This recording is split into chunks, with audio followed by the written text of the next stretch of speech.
సంజయుడు హిమాలయ పర్వతం వైపుకు నడుచుకుంటూ వెళ్ళిపోయాడు. రాజా, ఇలా కురురాజు అయిన ధృతరాష్ట్రుడు నీ తల్లులు కుంతి, గాంధారి పరలోకానికి వెళ్ళారు. ఓ రాజా, ఆ తర్వాత నేను అనుకోకుండా ఆ వనానికి వెళ్ళి తిరిగాను. అప్పుడు నాకు అక్కడ ఆ ధృతరాష్ట్ర, గాంధారి, కుంతుల అవశేషాలు, కళేవరాలు కనిపించాయి. ఆ తర్వాత తపస్సులందరూ ఆయన మరణించిన సంగతిని తెలుసుకొని తపోవనానికి అందరూ వచ్చారు. వారందరూ ధృతరాష్ట్రుడు ఉత్తమ గతిని పొందాడని భావించారు. ఓ ధర్మరాజా, అలా నేను ఆ సమయంలోనే ధృతరాష్ట్రుడు, ఆ మహారాణులు కాలిపోయిన విషయాన్ని తెలుసుకున్నాను, విన్నాను కూడా.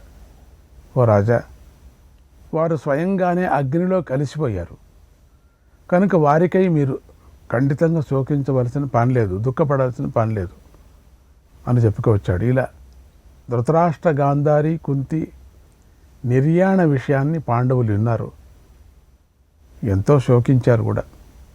ఈ వార్త విని అంతఃపుర కాంతులు పెద్దగా రోధించారు. ప్రజలు తీవ్రమైన ఆర్తనాదం చేశారు.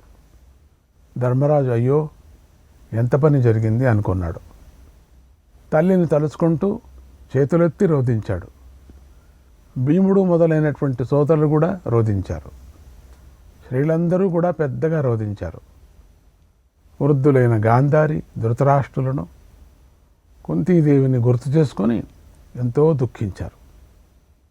కొద్దిసేపట్లోనే ఆ శోకం చల్లారిపోయింది.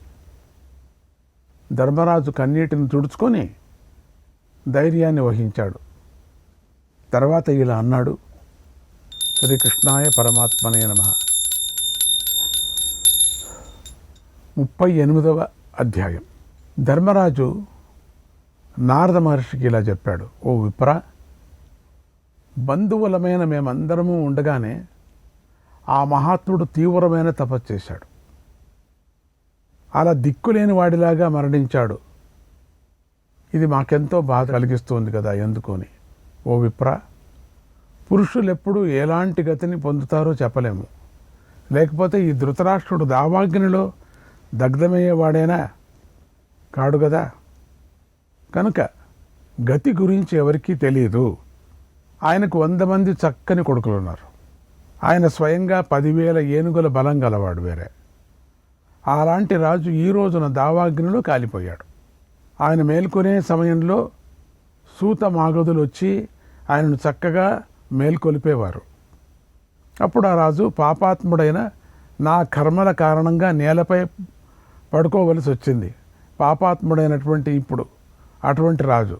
ఓ విప్ర, పుత్రులను కోల్పోయిన గాంధారి గురించి నేను శోకించడం లేదు. ఎందుకంటే ఆమె భర్తను సేవిస్తూ భర్త వెంటే వెళ్ళి ఉత్తమ లోకాన్ని పొందింది. అయితే నేను కుంతీదేవి గురించే దుఃఖిస్తున్నా. ఆమె పుత్రుల సంపదలను, సంపాదించిన భోగాలను విడిచిపెట్టింది. వనవాసాన్నే ఇష్టపడింది. ఛీ, ఇక మాకు ఈ రాజ్యం వద్దు, బలం వద్దు, బలగం వద్దు. ఈ క్షాత్రధర్మం వల్లనే మేము బ్రతికి ఉండి కూడా మరణించిన వారిలో సమానులం అయ్యాం. అమ్మ అట్లా వెళ్ళిపోయిన తర్వాత ఏం ప్రయోజనం? మా తల్లి అట్లా పోయిన తర్వాత. ఓ విప్ర, కాలగతి ఎంత సూక్ష్మమైంది చూడు. లేకపోతే ఆమె రాజ్యాన్ని విడిచిపెట్టి వనవాసాన్ని కోరుకుంటుందా? కష్టకాలంలో ఇక్కడ ఉండి మంచి సుఖం వచ్చినప్పుడు ఒక్కరోజు కూడా ఉండకోకుండా బయలుదేరిపోయింది. 15 సంవత్సరాలు మాత్రమే, ఇంతేనా? అది వయసు అయిన సమయంలో ఎవరూ కోరుకోరు కదా. వయసు అయిన సమయంలోనే కోరుకోవాలా. అడవికి కానీ గంగ దగ్గరికి కానీ వెళతానని అక్కడే ప్రాణం వదలాల. ధర్మరాజుకు, భీముడికి, అర్జునుడికి తల్లి అయిన ఆమె అనాథలాగా ఎలా కాలిపోయిందో చూడు. ఈ భూమినంతా పాలించిన ఆ రాజర్షి అంతిమ ఘట్టంలో తపస్సు చేసుకుంటూ ఉండగా పాపం ఇలా ఘోరమైన మృత్యువుకు వశుడయ్యాడు. ఎంత పెద్ద రాజు, ఎంత చక్రవర్తి ధృతరాష్ట్రుడు. కళ్ళు లేకపోయినా కూడా బాగా ఆనందపడినటువంటి వాడు. రాజాది రాజులు, రాజులందరూ తాను సేవించారు. అటువంటి రాజుకి ఏం గతి పట్టించోడి. అదే విధి అనేది ఎవరిని వదలదు. నా తల్లి అయినటువంటి కుంతీదేవి బాగా కృషించిపోయింది కూడా. అందువల్ల ఆమె శరీరం మీద నాడులు పైకి కనిపిస్తున్నాయి. అటువంటి నా తల్లి అగ్ని చుట్టుముట్టి కాలుస్తూ ఉన్నందుకు మహాభయాన్ని పొంది ఉంటుంది. పాపం ఆ సమయంలో ఎట్లా ఉంటుందో, వణుకుతూ హా నాయనా ధర్మరాజా అని ఆక్రోశించి ఉంటుంది. ఓ భీమా, ఈ భయం నుండి నన్ను కాపాడు అంటూ ఆక్రోశించి కూడా ఉంటుంది. అప్పుడు మా అమ్మను కనికరం లేని దావాగ్ని చుట్టుముట్టి ఉంటుంది కూడా. ఆమెకు తన కొడుకులు అందరిలోనూ సహదేవుడంటే ఎంతో ఇష్టం. అతడే ఆమెకు ప్రియపుత్రుడు. కానీ అతడు కూడా అగ్ని నుండి తల్లిని కాపాడలేకపోయాడు అని బాధపడ్డాడు. ఈ మాటలను మిగిలినటువంటి పాండవులు కూడా విన్నారంతా. తర్వాత 5 పరస్పరం కౌగిలించుకొని దుఃఖించారు బాగా. ప్రళయకాలంలోని పంచభూతాల్లాగా పెద్దగా విలిపించారు కూడా. అమ్మను తలుచుకుంటూ చాలా కష్టపడ్డారు. ఆ పురుషోత్తములు అలా రోధిస్తూ ఉంటే ఆ ధ్వని భవనాలపై కప్పులకు తగిలి భూమి ఆకాశాలలో ప్రతిధ్వనించసాగింది అన్నాడు వైశంపాయన మహర్షి. శ్రీకృష్ణాయ పరమాత్మనే నమః. 39వ అధ్యాయం. ధర్మరాజు మిగిలిన పాండవులకు ఎంతో బాధపడుతూ ఉండటాన్ని నారద మహర్షి చూసి ఇలా అన్నాడు, ధర్మరాజా, నేను అక్కడ విన్న విషయాన్ని చెబుతున్నాను, సరిగ్గా విను. ఆ ధృతరాష్ట్ర మహారాజు నువ్వు అనుకున్నట్లుగా లౌకికాగ్నిలో కాలిపోలేదు. జరిగింది చెబుతున్నాను విను. ఆయన గాలిని ఆహారంగా స్వీకరిస్తూ అడవిలోకి ప్రవేశించే ముందు యాజకుల ద్వారా ఇష్టిని జరిపించాడు. అక్కడే అగ్నులను విడిచిపెట్టాడు. తర్వాత ఇష్టి అనేటువంటి ఒక యజ్ఞం, అంటే ఎప్పుడు అగ్ని ఉండేటువంటి ఎప్పుడైనా చేపట్టచ్చు వాళ్ళు, దాంట్లో ఐక్యం కావటం అని. తర్వాత ఆయన యాజకులు ఆ అగ్నులను ఎవరూ లేని అడవిలోనే విడిచిపెట్టి వెళ్ళిపోయారు. ఆ అగ్నియే పెరిగి పెద్దదైంది. దావాగ్నిలా మారి అడవి అంతా వ్యాపించింది. వాళ్ళు ఋత్వికులు యాజకులు విడిచినటువంటి అగ్ని అదే ఎంత మొత్తం అడవి అంతా కాల్చేసింది. తాపసులు కూడా ఆ అగ్నితోనే వనం మండింది అని చెప్పారు. కనుక ఓ రాజా, ఆ ధృతరాష్ట్ర మహారాజు నేను ఇంతకుముందు చెప్పినట్టుగా గంగా తీరంలో స్వయంగా ఆ అగ్నిలోనే కలిసిపోయాడు. అది గంగా తీరంలో కలిసిపోవటం అనేది చాలా అపురూపం. ఓ ధర్మరాజా, ఆయన తన అగ్నిలోనే కలిశాడు, తన అగ్నిలోనే. ఇది నిజం. కనుక నువ్వు ఆ రాజు గురించి శోకించకు. ఆయన ఉత్తమ గతిని పొందాడు. నీ తల్లి కూడా గురుసేవలో మహాసిద్ధిని పొందింది. ఈ విషయంలో నాకు ఏ సంశయమూ లేదు. కనుక ఓ రాజా, నువ్వు నీ సోదరులందరితో కలిసి వారికి జలాంజలిని సమర్పించు, దానికి ఏర్పాటు చేసుకో అన్నాడు. ధర్మరాజు నారద మహర్షికి నమస్కారం చేశాడు. తర్వాత ధర్మరాజు సోదరులతో భార్యలతో కలిసి గంగ వద్దకు బయలుదేరాడు. అప్పుడు ఆయన వెంట ప్రజలు, గ్రామ ప్రజలు అందరూ కూడా వెళ్ళారు. అందరూ ఏకవస్త్రాన్ని ధరించి గంగ వద్దకు వెళ్ళారు. తర్వాత పాండవులందరూ గంగలో మునిగారు. యుయుచ్చుడిని ముందు నిలుపుకొని ధృతరాష్ట్రునకు జలాంజలిని సమర్పించారు. గాంధారికి, కుంతికి కూడా నామగోత్రాలు చెప్పి యథావిధిగా శౌచాన్ని పాటించారు. తర్వాత వారు నగరం వెలుపలే నిలబడ్డారు. తర్వాత ధర్మరాజు శాస్త్రవిధిని తెలిసినటువంటి ఆప్తులను దగ్ధమైన గంగా ద్వారానికి పంపించాడు. అక్కడే వారికి శ్రాద్ధకర్మలు జరపాలని ఆదేశించాడు. అక్కడే దానం చేయటానికి తగిన వివిధ వస్తువులను కూడా వారి వెంట పంపించాడు. ధర్మరాజు శౌచం కోసం పాటించవలసినటువంటి నియమాలంతా పాటించాడు. పెదతండ్రికి చేయాల్సినటువంటిది, తల్లికి చేయాల్సిందంతా చేశాడు. 12వ రోజు యథావిధిగా తగినంత దక్షిణలను విప్రులకిచ్చి శ్రాద్ధం పెట్టాడు. ధర్మరాజు ధృతరాష్ట్రును ఉద్దేశించి బంగారము, వెండి, గోవులు, విలువైన పతకాలు దానం చేశాడు. గాంధారి, కుంతి పేర్లను విడివిడివిగా చెప్పి ఉత్తమ దానాలను కూడా చేశాడు. ఏ నరుడు ఏది ఎంత కోరితే అది అంత పరిణామంతో ధర్మరాజు దానం చేశాడు.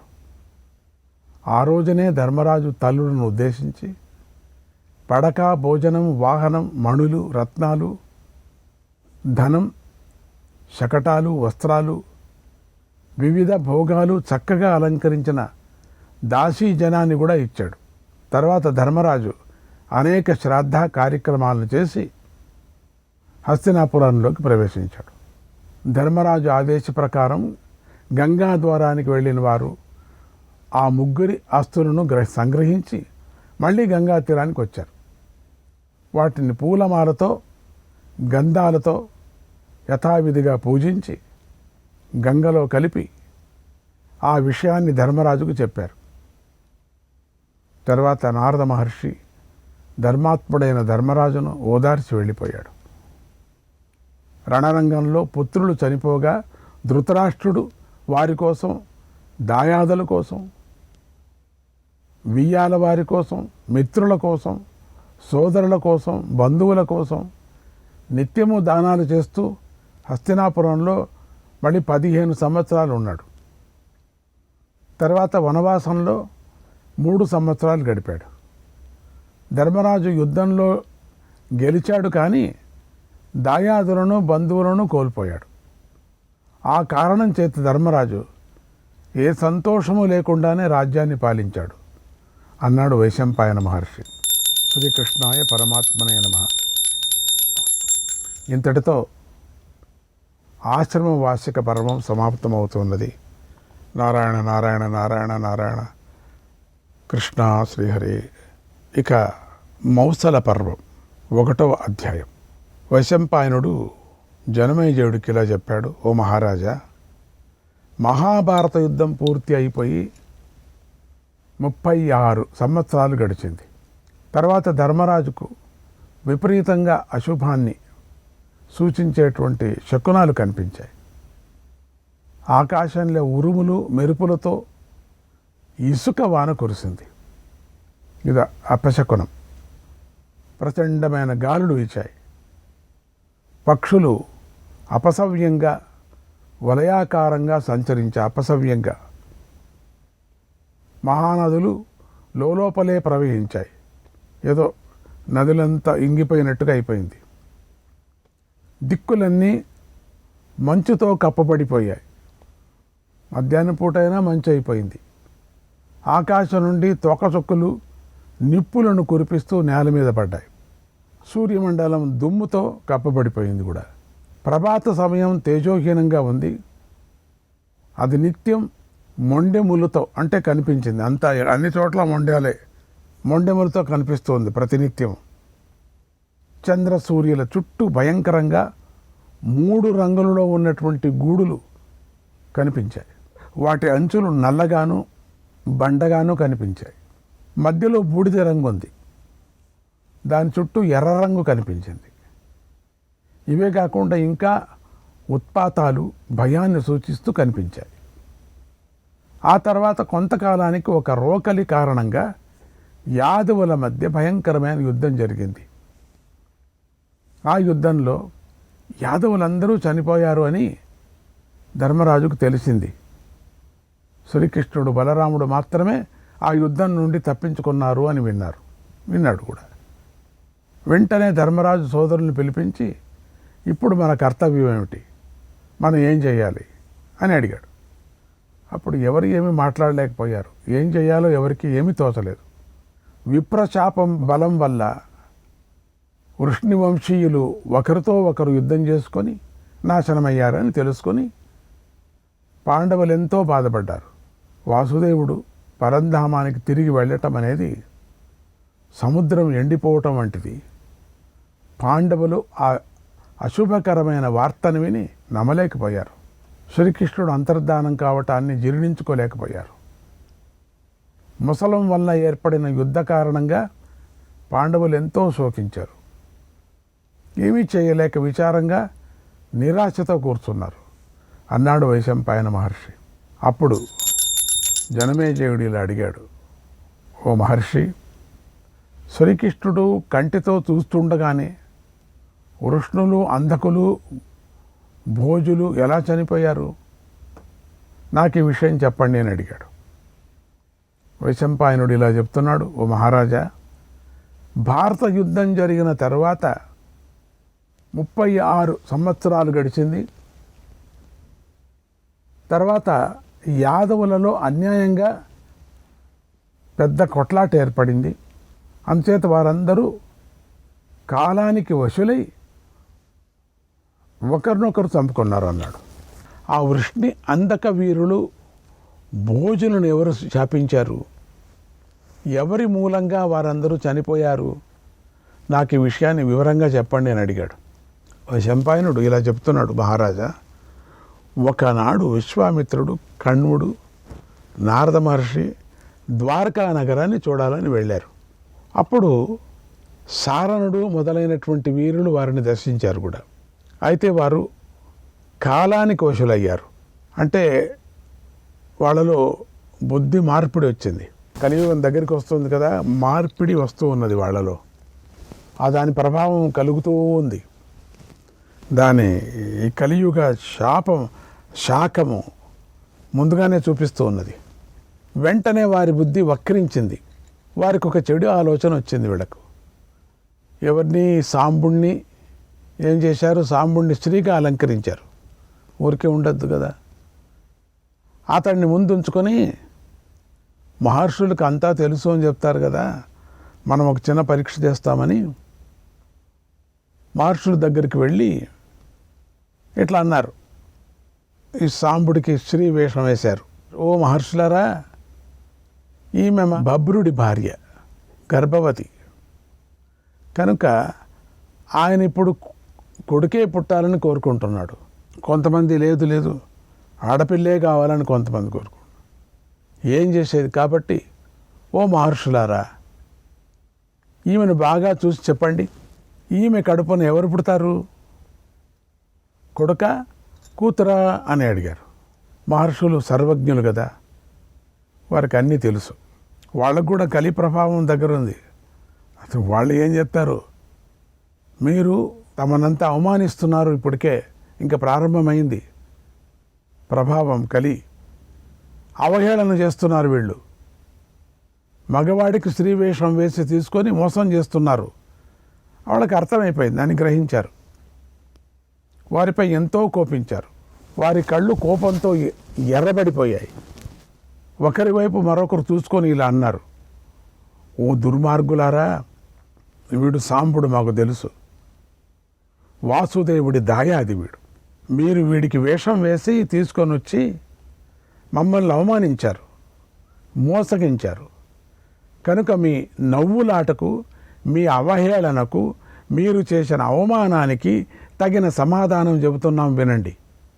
ఈ సాంబుడి కడుపున వృష్ణి, అందక వంశాలను నాశనం చేయటం కోసమై ఘోరమైన ఉక్కు రోకలి పుడుతుంది. అది మీ వంశాన్ని మొత్తము సర్వనాశనం చేస్తుంది. అయితే అది బలరామ శ్రీకృష్ణులను మాత్రమే ఏమీ చేయలేదు. బలరాముడు శరీరాన్ని విడిచి సముద్రంలో కలిసిపోతాడు. శ్రీకృష్ణుడు నేలపై పడుకొని ఉండగా జర అనే పేరు గల బోయవాడు ఆయనను పరలోకానికి పంపిస్తాడు అని ఘోరంగా శాపం పెట్టారు. కోపం వచ్చేసింది పాపం వాళ్ళకి. అట్లా అవమానం చేసేది మహాత్ముల్ని. తర్వాత ఆ మహర్షులు శ్రీకృష్ణుడి దగ్గరికి వెళ్ళి ఆయన దర్శించారు, ఉండిందంతా చెప్పారు. ఇంతలో శ్రీకృష్ణుడికి మహర్షులు పెట్టిన శాపం తెలిసింది. శ్రీకృష్ణాయ పరమాత్మనే నమః.